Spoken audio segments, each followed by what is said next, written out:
আদম পয়গম্বর থেকে আজ পর্যন্ত ইতিহাস অধ্যয়ন করলে দেখাইতে পারবেন না মুসলমান সংখ্যাগরিষ্ঠতার কারণে অথবা মুসলমান অস্ত্রের ঝনঝনানিতে অস্ত্রের মহড়াতে কোনোদিন বিজয় অর্জন করেছে দেখাইতে পারবেন না। বরং এই পৃথিবীর মুসলমান সংখ্যাগরিষ্ঠতার কারণে নয়, অস্ত্রের ঝনঝনানিতে নয়, অস্ত্রের মহড়াতে নয়, মুসলমানদের জয় পরাজয় আল্লাহ রাব্বুল আলামিনের কুদরতি পায়ের উপর সেজদা আর পয়গম্বরের সুন্নত তরিকা মানার ভিতরে। আল্লাহু আকবার বলেন।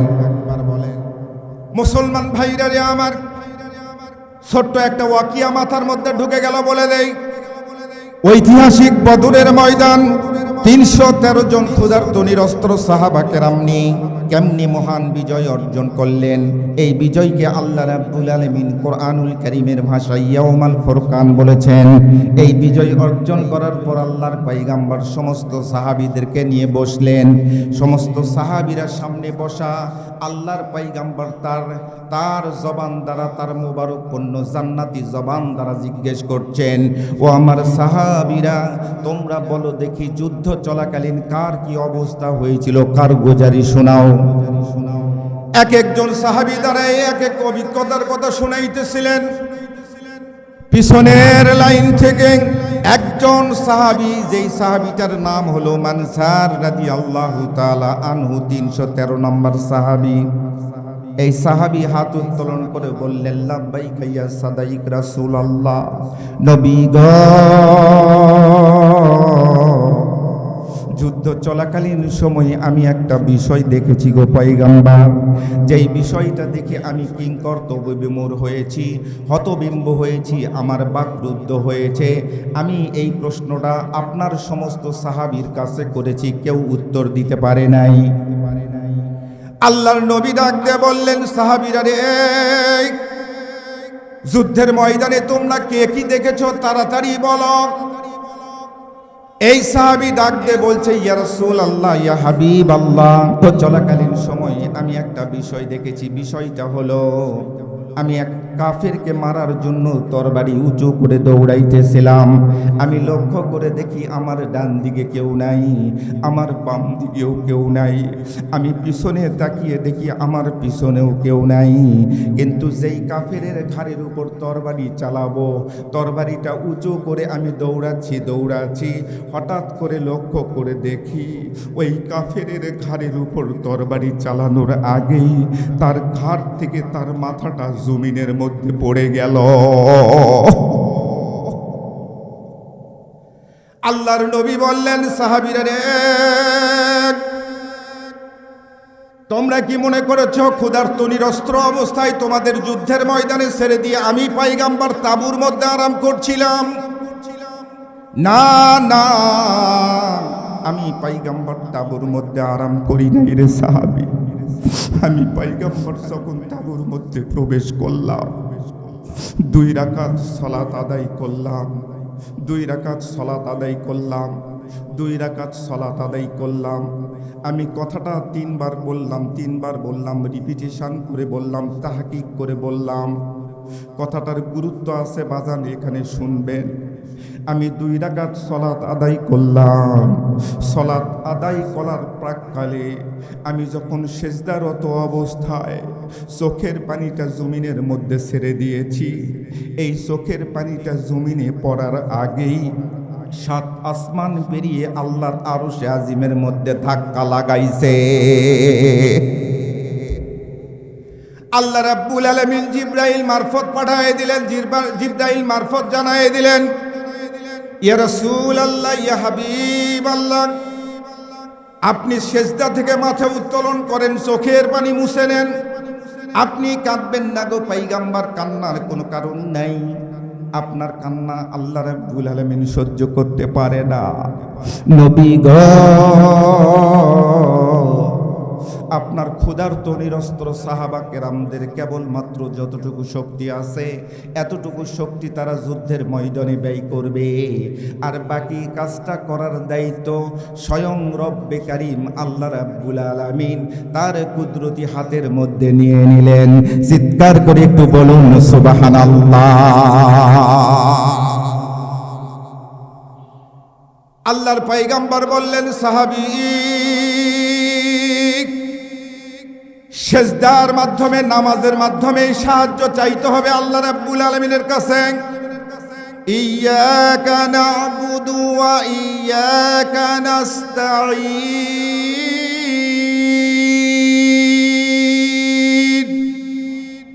আল্লাহ রাব্বুল আলামিন বললেন, এ মহাদেবপুরের পাগলারা, মির্জাপুরের জমিরের পাগলারা, আমার ইবাদত করো, আমার কাছে তোমরা সরাসরি সাহায্য চাও। মাঝখানে কোনো দালাল তালালের কোনো কারবার নাই, কেউ নাই মাঝখানে, কারো কাছে চাওয়া যাবে না। সরাসরি পবিত্র রমজান মাসে তাহাজ্জুদের নামাজের জন্য আপনি সেহরি খাওয়ার পূর্ব মুহূর্তে দাঁড়িয়ে যাবেন। 2 রাকাত, 4 রাকাত, 6 রাকাত, 8 রাকাত নামাজ পড়বেন। আপনার স্বামী স্ত্রী একসঙ্গে এক বিছানার মধ্যে নামাজের জন্য দাঁড়িয়ে গেলেন। আস্তে করে আপনার পরিবারের কি সমস্যা বাবা? আপনার মেয়ে বড় হয়েছে, জামাই পাচ্ছেন না, যোগ্য জামাই পাচ্ছেন না, আপনি অনেক টাকা ঋণের মধ্যে পড়ে গেছেন, অনেক অভাব অনটনের মধ্যে আছেন। তামাম পৃথিবীর মানুষের কাছে গেলেও বললেও আপনার কোনো উপকার কেউ করতে পারবে না। স্বয়ং রব্বে কারিমের দরবারে একটু ধর্ণা লাগান, চোখের পানিটা জমিনের মধ্যে ছেড়ে দেন। এই চোখের পানি জমিনের পড়ার আগে 7 আসমান পেরিয়ে আল্লাহর আরশে আজিমের মধ্যে ধাক্কা লাগাবে। আল্লাহ রাব্বুল আলামিনের পক্ষ থেকে পয়গম্বর জানাইয়ে দিলেন, সাহাবীরা রে, যুদ্ধ চলাকালীন সময় তুমি যেই কাফেরের ঘাড়ের উপর তরবারি চালাও নাই, কিন্তু ঘাড় থেকে জমিনের মধ্যে মাথাটা পড়ে গেছে, এটা তুমি করো নাই, তুমি করো নাই, এটা স্বয়ং আল্লাহ রাব্বুল আলামিন তার ফেরেশতা দ্বারা করেছে। চিৎকার করে একটু বলুন সুবহানাল্লাহ। সম্মানিত বাবাজিরা আমার, সেই আল্লাহ রাব্বুল আলামিন এখনো আছেন, কথা বলেন ঠিক কিনা? তৎকালীন সময় মুসলমানদের জয় পরাজয় নিশ্চিত করে দিয়েছেন ক্ষুধার্ত নিরস্ত্র সাহাবা কেরামের মাধ্যমে। আল্লাহ রাব্বুল আলামিন ফেরেশতা পাঠিয়ে মুসলমানের বিজয় নিশ্চিত করে দিয়েছে। সেই আল্লাহ এখন মনে হয় একটু চোখে কম দেখতেছে। না না, বয়স হয়ে গেছে, আল্লাহর একটু বয়স হয়ে গেছে, বুড়া হয়ে গেছে। নাউজুবিল্লাহ বলবেন না। আল্লাহ রাব্বুল আলামিন এখনো আছে, শুধুমাত্র আল্লাহ রাব্বুল আলামিন আমাদের হেড ডাউনটা চাচ্ছে, হেড ডাউন, মাথা নত চাচ্ছে। মাথাটা নত করলেই আল্লাহ রাব্বুল আলামিন আমাদেরকে সাহায্য করার জন্য প্রস্তুত। সুবহানাল্লাহ বলবেন না? মুসলমান ভাইরা রে আমার, মহাদেবপুর হাসপাতালে যান, একটা সিট আপনি খালি পাবেন না। গভীর রাত্রিতে ডায়রিয়ার রোগী নিয়ে নওগাঁ সদর হাসপাতালে, বড় হাসপাতালে যান, একটা সিট খালি পাবেন না ভাই। রাজশাহী মেডিকেল কলেজ হাসপাতালের কথা তো আর নাই বলি, একটা সিট খালি পাবেন না। 3 দিন 4 দিন 7 দিন পরে আপনি সিট হয়তো পাতে পারেন। লোকাল গাড়িতে উঠবেন, নওগাঁ যাবেন, একটা সিট বসার মতো জায়গা পাবেন না। ট্রেনে উঠবেন, আপনাকে দাঁড়িয়ে থাকতে হবে, আপনি বসার মতো জায়গা পাবেন না। স্টিমারে উঠবেন, লঞ্চে উঠবেন, স্টিমারে উঠবেন, আপনি বসার মতো জায়গা পাবেন না। ডায়াগনস্টিক সেন্টারে যান, নওগাঁ সদর ডায়াগনস্টিক সেন্টারে যান, ফাইল হাতে নিয়ে আপনাকে, বৃদ্ধ মানুষ, আপনাকে দাঁড়িয়ে থাকতে হবে। ঘন্টার পর ঘন্টা দাঁড়িয়ে আছেন, গরমের সময় মাথার উপর একটা মাত্র ফ্যান, এই ফ্যানের নিচে অনেকগুলো সিট, সবগুলো ফিল আপ, আপনার জায়গা নাই, বসার মতো জায়গা নাই। কিন্তু একটা জায়গায় সিট খালি থাকে রে বাবা, সেটা দিনের পর দিন, সপ্তাহের পর সপ্তাহ সিটটা খালি থাকে। সেই জায়গাটা হলো আপনার গ্রামের জামে মসজিদ। আপনার গ্রামের জামে মসজিদের সিটটা খালি পড়ে থাকে। গভীর জঙ্গলের গহীন গর্তের মধ্যে যদি একটা বিষধর কালো কুচকুচে সাপ থাকে, এই সাপটাকে বের করে নিয়ে আসার জন্য যদি আপনি অভিনব কায়দায় আপনি অগ্রসর হন, গর্ত খুললে কিন্তু এই সাপটা সহজে বের হবে না। গর্তের গর্তের গভীরতা যত দূর এই সাপটাও তত দূর চলে যাবে। কথা বলেন ঠিক কিনা? কিন্তু অভিনব কায়দা, ডিজিটাল কায়দা হলো এই সাপটাকে যদি বের করতে হয় তাহলে একটা সাপুরিয়ার হাতের মধ্যে আপনি একটা বিন দেন, বিনের সুরের মধ্যে এমন একটা তাল আল্লাহ রাব্বুল আলামিন নিহিত রাখছে, বিনের সুরে এই গভীর জঙ্গলের গহীন গর্ত থেকে এই সাপটা বের হয়ে আসতে বাধ্য হয়। একটা জন্তু, একটা জানোয়ার বীরের সুরে পাগল হয়ে যায়, গভীর গর্তের মধ্য থেকে সে বের হয়ে আসতে বাধ্য হয়। কিন্তু মুসলমান বন্ধুরা আমার, বাবাজিরা আমার, আব্বুরা আমার, আল্লাহ রাব্বুল আলামিনের বিন যখন মসজিদ থেকে বাজায়, মুয়াজ্জিন সাহেব যখন হাইয়ালাস সালাত হাইয়ালাল ফালা বলে বিন বাজায়, তখন আশরাফুল মাকলুকাত জাতি, আমরা দাবি করি আশরাফুল মাকলুকাত জাতি, আরামের কম্বলটাকে লাথি মেরে কোনোভাবেই আমরা মসজিদ ঘরে যেতে পারি না। সম্মানিত বাবারা আমার, দেশ পরিবর্তন করার আগে, সমাজ পরিবর্তন করার আগে আমরা নিজেকে পরিবর্তন করা অত্যন্ত জরুরি। কথা বলেন ঠিক কিনা? দেশ পরিবর্তন করার আগে নিজে যদি আপনি পরিবর্তন করতে পারেন, আর আপনার পরিবর্তন করার একমাত্র কৌশল হলো আল্লাহর নবী বলে দিয়েছেন, তারাকতু ফীকুম আমরাইনি লান তাদিল্লু মা তামাসসাকতুম বিহিমা কিতাবাল্লাহি সুন্নাত রাসূল। আল্লাহু আকবার বলে। এই দুইটা সিলেবাস আপনার পরিবারের মধ্যে ঢুকাবে, আপনার পরিবারটা জান্নাতি পরিবার। সিলেবাস হচ্ছে দুইটা। আপনি কোনো ক্রমে অন্য কোনো পদ্ধতি অবলম্বন করলে আপনার সন্তান ফেন্সিডিল থেকে ফিরে আসবে না। অন্য কোনো পদ্ধতি অবলম্বন করলে দেশীয় প্রচলিত যে আইন, প্রচলিত যে ধারা, এই ধারা প্রয়োগ আপনার ছেলেকে যত করবে, জেলখানা থেকে আসার পর দেখবেন ও চোর ছিল, এখন ডাকাত হয়ে যাবে। কথা বলেন ঠিক কিনা? ঠিক কিনা? সম্মানিত বাবারা আমার, অনেক টাকা আপনার আছে, অনেক টাকা আছে, আপনি সুন্দর বাড়ি তৈরি করতে পারবেন, টাইলস করা রান্নাঘর তৈরি করতে পারবেন, প্রত্যেকটা বাথরুমে আপনি টাইলস লাগাতে পারবেন, কিন্তু সুন্দর পরিবার তৈরি করতে পারবেন না। টাকা থাকলে সুন্দর বাড়ি তৈরি করা যায়, কিন্তু কোরআনুল কারীম যদি না ঢোকে, ওই পরিবারের মধ্যে যদি না ঢুকাতে পারেন, প্রবেশ করাতে না পারেন, আপনার পরিবারটা কখনো সুন্দর হবে না। মুসলমান ভাইরারে আমার, তাহলে পরিবার সুন্দর করার জন্য কোরআনুল কারীমের ছোঁয়া লাগবে। সমাজ পরিবর্তন করার জন্য কোরআনুল কারীমের ছোঁয়া লাগবে। ইউনিয়ন পরিবর্তন করার জন্য আপনি যতই পীর সাহেব হন না কেন, যত বড়ই আপনি আল্লাহওয়ালা ব্যক্তি হন না কেন, কোরআনুল কারীমের ছোঁয়া যতক্ষণ পর্যন্ত লাগান নাই, ততক্ষণ পর্যন্ত ওই জিনিসটার দাম বাড়ে না। কারণ হলো পবিত্র রমজান মাসে কোরআনুল কারীম নাজিল করা হয়েছে। কোরআনুল কারীমের ছোঁয়া লাগার কারণেই পবিত্র রমজান মাসের দাম বাড়ছে। কোরআনুল কারীমের ছোঁয়া লাগার কারণে লাইলাতুল কদরের দাম বাড়ছে, ওই রাতের দাম বাড়ছে। কোরআনুল কারীমের ছোঁয়া লাগার কারণে মুহাম্মদ রাসূল সাল্লাল্লাহু আলাইহি সাল্লাম শ্রেষ্ঠ নবীতে রূপান্তরিত হয়েছে। চিৎকার করে বলেন সুবহানাল্লাহ। মুসলমান ভাইরারে আমার, জিবরাইল আমিন সমস্ত কিতাব নিয়ে আসলো, কিন্তু এত দাম বাড়লো না। কোরআনুল কারীম যখন নিয়ে আসলো, কোরআনুল কারীমের স্পর্শ যখন লাগলো, তখন জিবরাইলের দাম বেড়ে গেল। ও বন্ধুরা আমার, বাবাজিরা আমার, আব্বুরা আমার, আল্লাহর পয়গম্বর আলাইহিস সালাতু ওয়াস সালামের বয়স হলো মাত্র 17 বছর। ছোট্ট একটা ওয়াকিয়া বলেই আমার নির্দিষ্ট সময় থেকে আমি স্টেজ থেকে নেমে যেতে চাই। খুব মনোযোগ সহকারে একটু শুনবেন। ইম্পর্টেন্ট একটা সাবজেক্টের মধ্যে আমি প্রবেশ করলাম। খুব চিকন করে আপনাদেরকে একটা বিষয় বোঝানোর চেষ্টা করব। আল্লাহ রাব্বুল আলামিন যেন তৌফিক দান করে। সকলে বলুন আমিন। পয়গম্বর আলাইহিস সালাতু ওয়াস সালামের বয়স হচ্ছে 17 বছর। কত বছর বললাম? 17 বছর। 17 বছর তখন তো তিনি পয়গম্বরই পান নাই, কিন্তু সমস্ত এলাকার মানুষগুলা তাকে ডাকে সাদিক। এই সাদিক, এদিকে আয়। আব্দুল্লাহর বেটা মুহাম্মদ আলামিন, বিশ্বাসী, সাদিক, সত্যবাদী, সুবহানাল্লাহ বলে। সমস্ত যুবক ছেলেদেরকে সঙ্গে নিয়ে তিনি সেই জাবালে কুবাইস এরপরে জাবালে রহমত এই পাহাড়গুলার পাদদেশে ভেড়া চড়ায়, দুম্বা চড়ায়, বকরি চড়ায়। বকরি চড়াতে গিয়ে সমস্ত বন্ধুরা একত্রিতভাবে বিভিন্ন খেলাধুলায় মত্ত হয়।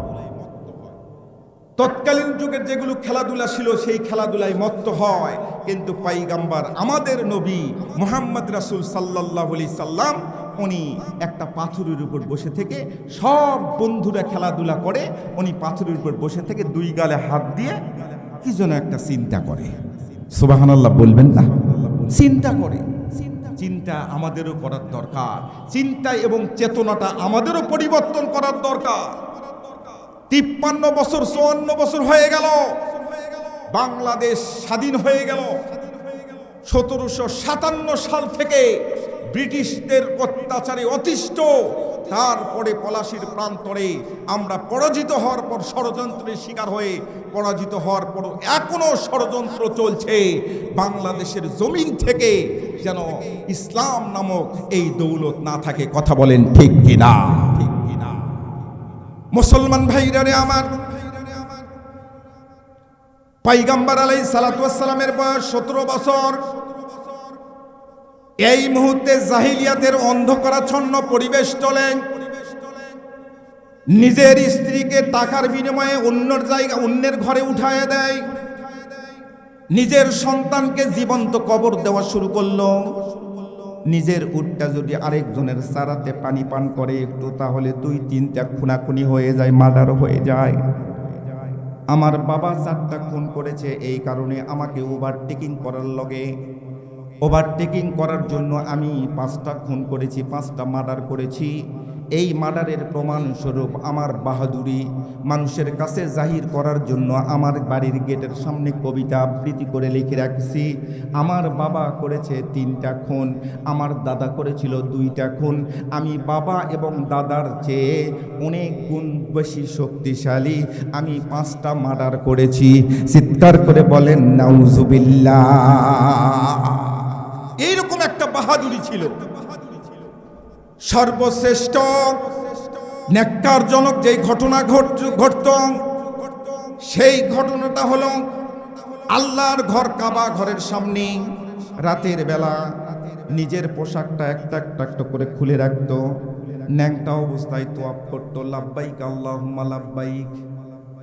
এই জায়গাটা আমরা যেখানে আল্লাহুম্মা লাব্বাইক লাব্বাইক আল্লাহুম্মা লাব্বাইক বলি, যেই জায়গাটাকে কেন্দ্র করে আমরা হজের 7টা পাক দেই, সেই জায়গাটাই তারা লাত মানত উচ্চার ধ্বনি দেয়, আর ন্যাংটা অবস্থায় তারা তোয়াফ করা শুরু করে দিল। বলেন নাউজুবিল্লাহ।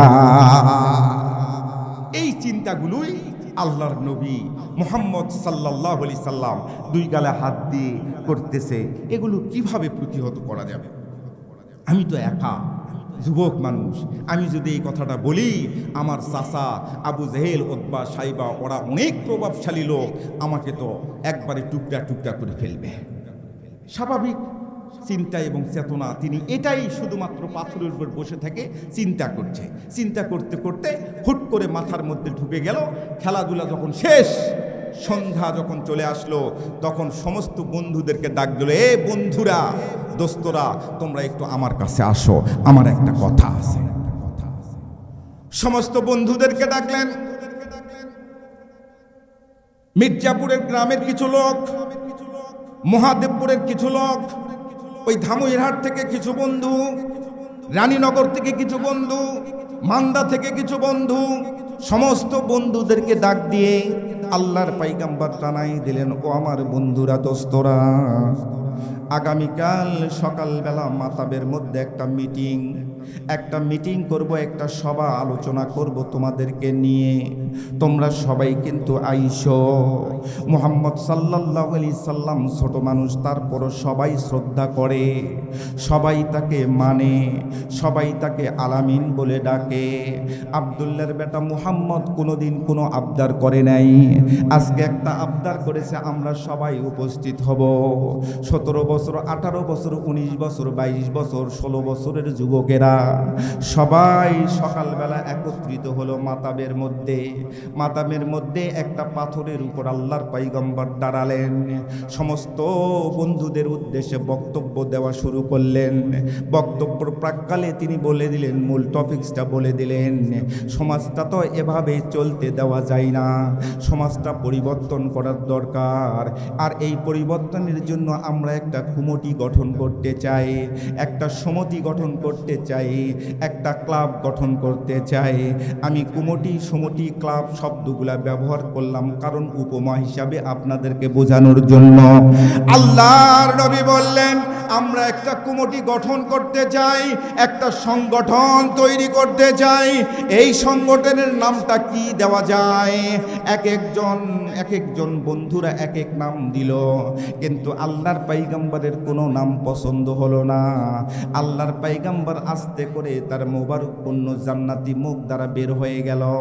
তিনি বলল, আমরা এই কমিটিটার নাম দিব হেল্পফুল ফজল কমিটি। চিৎকার করে একটু বলুন মারহাবা, মারহাবা মাহবুবে খোদা মক্কি মাদানী, মারহাবা ইয়া कैसे खुश दिल हाय ए जलसा जैसे मनवारी, मारहबा।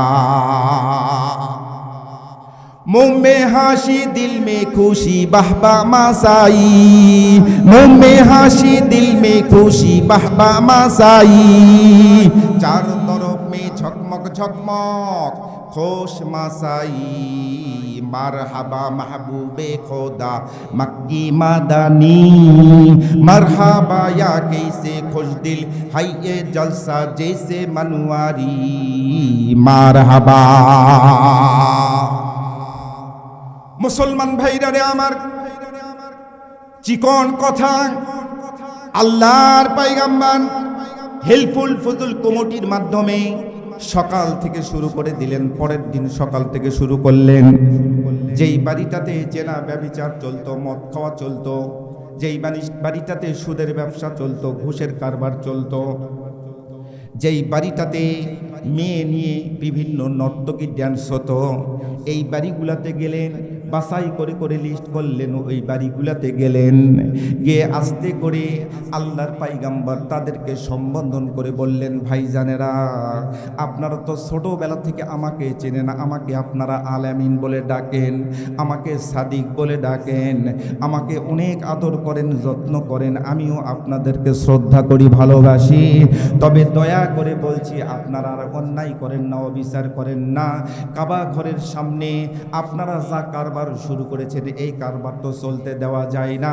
দয়া করে আপনারা ন্যাংটা অবস্থায় আর তোয়াফ করবেন না। বন্ধুরা আমার, বাবাজিরা আমার, আব্বুরা আমার, আমি আপনাদেরকে 1 কেজি চাল যদি কোনো মানুষ কেউ কাউকে দেয়, 1 কেজি চাল খাও, সে কিন্তু 1 কেজি চাল খাইতে পারবে না। কথা বলেন ঠিক কিনা? কিন্তু 1 কেজির চালের ভাত যদি রান্না করে দেওয়া হয়, তাহলে অনেক মানুষ আমাদের সমাজের মধ্যে আছে 1 কেজি চালের ভাত খেতে পারে। কিন্তু আমি 1 কেজি চালও দিচ্ছি না, 1 কেজি চালের ভাতও রান্না করে দিতে চাই না। আমি সরাসরি পায়েস করে দিতে চাই, নরম তুলতুলা করে। বাংলা ভাষায় আপনাদের খেদমতে একটু উপস্থাপন করতে চাই, চিকন একটা জিনিস যেন আপনারা সহজে গিলতে পারেন, সহজে বুঝতে পারেন। মুসলমান ভাইরা রে আমার, শুধু বুঝার মতো ম্যান্ডেট থাকতে হবে।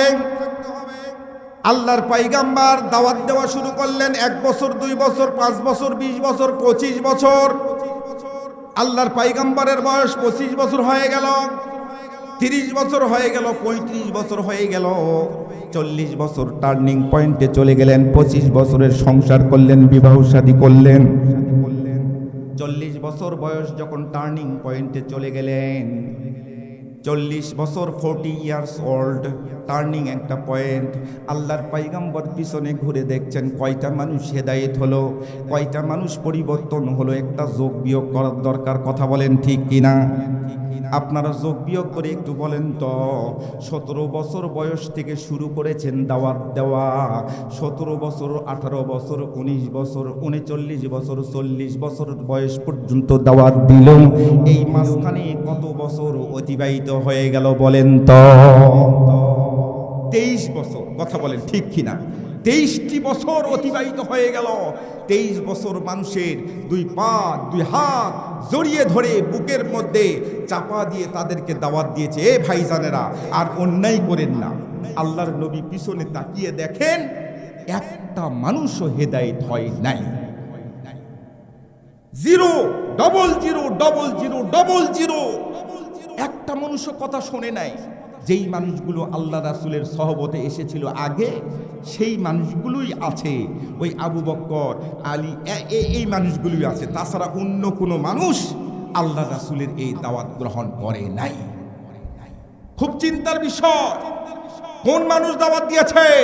যেই মানুষটার সামনে পিছনে ডানে বামে কোনো গুনাহ নেই, যেই মানুষটা নিষ্পাপ, যেই মানুষটাকে কেন্দ্র করে সব কিছু সৃষ্টি করলেন, যেই মানুষটাকে কেন্দ্র করে সমস্ত নবী রাসূলেরা কিয়ামতের ময়দানে বলবে ইয়া রব্বি ওয়া ইয়াকুলু রব্বানা নাফসি নাফসি, এরকম বলবে, ইয়া রব্বি নাফসি নাফসি, ইয়া রব্বি নাফসি নাফসি, চিৎকার করে বলেন আল্লাহু আকবার। আর আমাদের নবী শুধু বলবে রব্বি হাবলি মিনাস সালি, রব্বি হাবলি উম্মতি, রব্বি হাবলি উম্মতি। সুবহানাল্লাহ বলবে না? সম্মানিত হাজিরিন, সেই মানুষটা দাওয়াত দিয়েছে। এটা আপনার আমার মতো কোনো পীর সাহেব, বিরাট পীর সাহেব দাবি করতেছি এরকম পীর সাহেব নয়, বিরাট কোনো নেতা দাবি করছে এরকম কোনো নেতা নয়, বিশ্ব নেতা। সুবহানাল্লাহ বলবেন না? অথচ বাংলাদেশ 54 বছর 53 বছর 54 বছর হয়ে গেল। স্বাধীনতার পরে প্রথম প্রেসিডেন্ট বঙ্গবন্ধু শেখ মুজিবুর রহমান থেকে শুরু করে, আব্দুল সাত্তার সাহেব থেকে শুরু করে, এরশাদ সাহেব থেকে শুরু করে, এরপরে যিনারাই প্রেসিডেন্টের দায়িত্ব পালন করেছেন, প্রধানমন্ত্রীর দায়িত্ব পালন করেছেন, সকলেই নিরলস পরিশ্রম করে চেষ্টা করেছেন বাংলাদেশটা যেন সোনার বাংলায় রূপান্তরিত হয়। কথা বলেন ঠিক কিনা? সকলেই মনে করেছে বাংলাদেশটা যেন সোনার বাংলায় রূপান্তরিত হয়। কিন্তু আদৌ কি সোনার বাংলায় রূপান্তরিত হয়েছে বাবা? সাক্ষ্য দেন, হয়েছে? ধর্ষণ কি বন্ধ হয়েছে? ধর্ষণ বন্ধ হয় নাই। খুন খারাপি, রাহাজানি, লুটতরাস, চোর ডাকাত, ঘুষ, রাহাজানি, তহসিল অফিসে গেলে এখনো টাকা দিয়ে আমাদেরকে একটা কাগজ নিতে হয়। কথা বলেন ঠিক কিনা? পরিবর্তন হলো না। কারণটা কি? কারণটা হলো একটু যোগ বিয়োগ মিলান তো। কারণটা হলো আমাদের চিন্তা এবং চেতনাটা পরিবর্তন হয় নাই। আপনি মহাদেবপুর বাজারে একটা দোকান করেন, বড় মুদিখানার দোকান, 5 বছর 10 বছর ধরে ব্যবসা করছেন। ব্যবসার মোটিভেশন যদি একটু চেঞ্জ না করেন, আপনি লস করতেই থাকবেন। কারণ আগে লস করেছেন, লস প্রত্যেক বছর হচ্ছে। এখন আপনি একটু চিন্তা করবেন, আপনার ওয়াইফকে নিয়ে, আপনার বাবা মাকে নিয়ে পরামর্শ করবেন যে আমাকে একটু আব্বা পরামর্শ দেন তো, আমার প্রত্যেক বছর লস হচ্ছে। তখন আপনার বাবা মুরব্বী মানুষ, আপনার ভাই বড় ভাই মুরব্বী মানুষ, ওনারা আপনাকে বলবে, এই তোর ব্যবসাটা এইভাবে না চালিয়ে এইভাবে চালা, এই রাস্তায় না গিয়ে এই রাস্তায় যা। কথা বলেন ঠিক কিনা? আপনাকে তো অবশ্যই চিন্তা এবং চেতনা পরিবর্তন করতে হবে। ডাক্তার সাহেবের কাছে নিয়ে গেছেন এক রুগীকে, আপনার ছোট ছেলেকে, বগলের নিচে থার্মোমিটার দিয়ে বলছে 101 জ্বর, প্রেসক্রিপশন করে দিয়েছে। 7 দিন পর বগলের নিচে থার্মোমিটার দিয়ে দেখেন 102 জ্বর। জ্বর আগে যেটা ছিল তার চেয়ে বাড়ছে। এবার যখন ডাক্তারের কাছে নিয়েছেন, ডাক্তার সাহেব প্রয়োজন মাফিক তার টেস্ট করবে, রক্ত মলমূত্র টেস্ট করবে। কথা বলেন ঠিক কিনা? যদি এর করোনা হয়, ডাক্তার সাহেব তার চিন্তা এবং চেতনা পরিবর্তন করে সিনিয়র ডাক্তারদের পরামর্শ নিবে। প্রয়োজন যদি মনে করে বড় বড় ডাক্তারদের বোর্ড বসাবে, 3 জন 4 জন এক টেবিলে বসে তারা পরামর্শ করবে, এই রোগীটা ভালো হচ্ছে না কেন, স্বাভাবিক একটা জ্বর ভালো হচ্ছে না কেন। কথা বলেন ঠিক কিনা? মুসলমান ভাইরা রে আমার, আল্লাহর পয়গম্বর আলাইহিস সালাতু ওয়াস সালামের মন খারাপ হয়ে গেল। 40 বছর বয়স, টার্নিং পয়েন্ট। পিছনে তাকিয়ে দেখে একটা মানুষ হেদায়েত হয় নাই। খাদিজাকে ডাক দিয়ে বলতেছে, খাদিজা রে, আমার মন ভালো নাই রে খাদিজা, আমার বাড়িতে আর মন টিকতেছে না, বাড়িতে ভালো লাগে না। তুমি যদি পারো আমার জন্য রুটি এবং কিছু পানির ব্যবস্থা করো। আমি চলে গেলাম অমুক জায়গায় চলে যাচ্ছি, পাহাড়ের উপরে আমি একটু বসে থাকব, একা একা একাগ্র চিত্তে আমি একটু বসে থাকতে চাই। খাদিজা রাদিয়াল্লাহু তাআলা আনহা লক্ষ্য করলেন আল্লাহর পয়গম্বর মাথার মধ্যে অনেক চিন্তা, অনেক চেতনা। আল্লাহর পয়গম্বরের মাথাটা এই মুহূর্তে ভালো নাই, উনি প্রচণ্ড টেনশনে আছে। কারণ আগে যেই মানুষগুলা রাতের বেলা কাবা ঘরের সামনে ন্যাংটা অবস্থায় তোয়াফ করত, এই 23 বছরের দাওয়াত দিতে দিতে এই মানুষগুলা রাতের বেলা ন্যাংটা অবস্থায় তোয়াফ করে না। এখন তারা অনেক উন্নত হয়েছে, দিনের বেলা ন্যাংটা অবস্থায় তোয়াফ করে। চিৎকার করে একটু বলুন নাউজুবিল্লাহ। মুসলমান বন্ধুরা আমার, বাবাজিরা আমার, আব্বুরা আমার, আল্লাহর পয়গম্বর আলাইহিস সালাতু ওয়াস সালাম পাহাড়ের চিপার মধ্যে, গুহার মধ্যে ধ্যানরত্ন অবস্থায় আছেন। আল্লাহ রাব্বুল আলামিনকে সিজদার মধ্য দিয়েই সাহায্য চাই, আল্লাহ রাব্বুল আলামিনের কাছে সাহায্য চাই। ওগো রব্বে কারীম, সমাজটা তো এভাবে চলতে দেওয়া যায় না, সমাজটা জাহিলিয়াতের অন্ধকারাচ্ছন্ন পরিবেশ হয়ে গেছে। আল্লাহ আমাকে একটা পরামর্শ দাও। আমি তো 23 বছর দ্বারা চেষ্টা করলাম, নিজের বুদ্ধি, নিজের মেধা, নিজের ব্রেন বুদ্ধি সব কিছু প্রয়োগ করেছি গো রব্বে কারীম। এমন সময় রব্বে কারীম দোয়াটা কবুল করলেন জিবরাইল মারফত। আল্লাহ রাব্বুল আলামিনের পক্ষ থেকে পয়গম্বরের দরবারে পৌঁছায় দিলেন।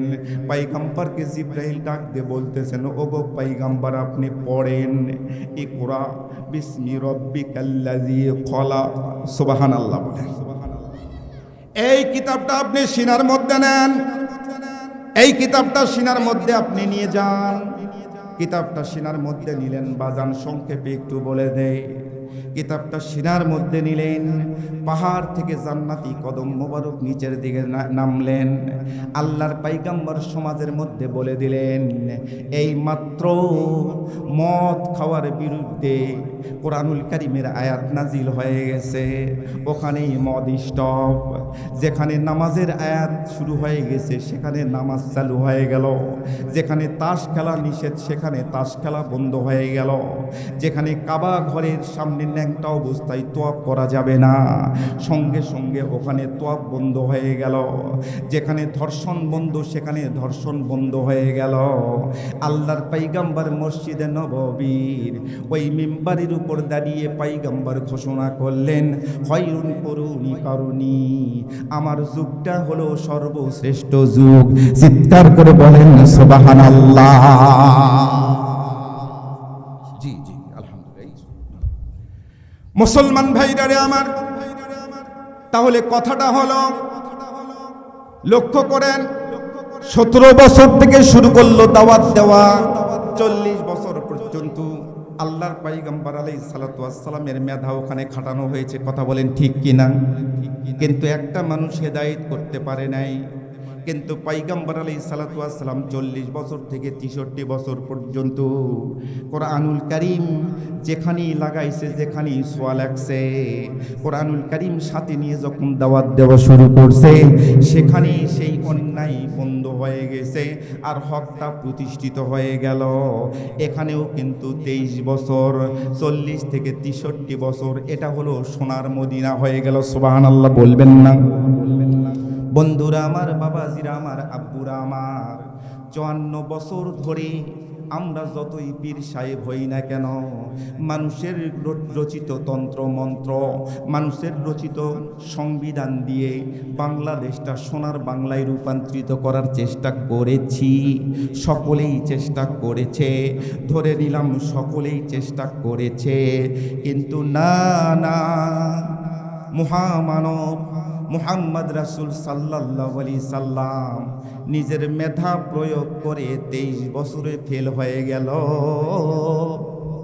কোরআনুল কারীমের ছোঁয়া লাগার সঙ্গে সঙ্গে সেটা জিপিএ 5 গোল্ডেন 5 স্টার নাম্বার নিয়ে পাশ করলেন। চিৎকার করে বলেন সুবহানাল্লাহ। সম্মানিত হাজিরিন, কথা আমার শেষ। এতটুকু কথা ছোট্ট করে বলে দেই, কোরআনুল কারীম পুরাটা মানা ফরজ। কথা বলেন ঠিক কিনা? পবিত্র রমজান মাস সামনে। আচ্ছা আপনারা বলেন তো, পবিত্র রমজান মাসে এই যে আমাদের এই বছরের মোটামুটি 14.5 ঘন্টা 15 ঘন্টা আমাদেরকে না খেয়ে থাকতে হবে, কামাচার পাপাচার পানাহার থেকে বিরত থাকতে হবে, তাহলে রোজা হবে। এখন কেউ যদি মনে করে বিকাল 4টা বাজে মোটামুটি 75% রোজা তো আমার হয়েই গেছে, 80% রোজা তো হয়েই গেছে, আজকে প্রচণ্ড পিপাসা লাগছে, আজকে আমি 80% রোজা করব। রোজা কি হবে ভাই? রোজা হবে? এই রোজা তো হবে না, রোজার কাজাও আদায় করা লাগবে, কাফারাও আদায় করা লাগবে। কোরআনুল কারীম আল্লাহ বলছেন, আফাতুমিনুনা বিবাদিল কিতাবি ওয়া তাকফুরুনা বিবাদ।